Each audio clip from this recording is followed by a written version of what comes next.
क्या इसीलिए अब चूंकि समर्थन तो वहां मिलने वाला है नहीं डोनाल्ड ट्रंप को, तो इसीलिए जो पैतरे हैं वो डोनाल्ड ट्रंप अपना रहे हैं। संजय सोई सर, अब आप समझाइएगा, क्योंकि पाकिस्तान जैसा मुल्क जिसको खुद का तो कुछ होश नहीं है, वो खुद के मुल्क के साथ कैसे जस्टिस कर पाएगा वो जानता नहीं है। यानी कि खुद वो कटोरा लेकर भीख मांगने के लिए अपने मुल्क की बेहतरी के लिए इधर उधर जाता रहता है, और वही पाकिस्तान को लेकर डोनाल्ड ट्रंप ये कह रहे हैं कि वो मध्यस्थता करा रहा है, या उसके कहने पर हमने सीज़फायर बढ़ा दिया है। वो एक कहावत है ना, वो खाने को नहीं दाने और अम्मा चली भुनाने। तो मुझे तो पाकिस्तान की स्थिति वैसे लगती है संजय सर। लवीना जी, बिल्कुल आप सही कह रही हैं कि खाने को नहीं दाने अम्मा चली भुनाने।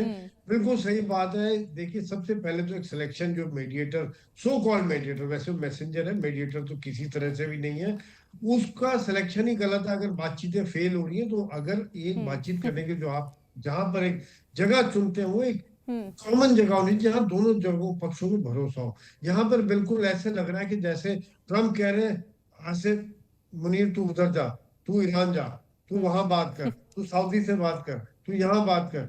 इस जैसे वो भाग रहा है, वो ऑर्डर देते जा रहे हैं, वो भागता जा रहा है, पीछे पीछे भागता जा रहा है, और अल्टीमेटली रिजल्ट कुछ नहीं हो रहा है। और यहाँ ईरान भी समझ रहा है कि ये कोई बीच की बात नहीं कर रहे हैं, ये वन साइडेड बातचीत कर रहे हैं। आज पाकिस्तान के जो अमेरिका के इशारों पर जो भी बात होती है, मैसेज होता है, वो आगे कन्वे कर रहे हैं। तो यहाँ पर देखा जाए तो ये फेलियर का एक बहुत बड़ा कारण ये भी है कि उन्होंने जो बीच में मैसेंजर चुना है, जो मैसेज देने वाला भी एक समझदार, या उसकी क्रेडिबिलिटी होनी चाहिए कि वो जिसके ऊपर दूसरा आदमी भरोसा करे, ठीक बात लेके आया है। तो ये गलत हो गया। दूसरी बात देखा जाए कि दोनों में भरोसे की भी कमी रही है। ईरान और अमेरिका आपस में कोई भरोसा, जीरो भरोसा नजर आ रहा है। और जिस प्रकार से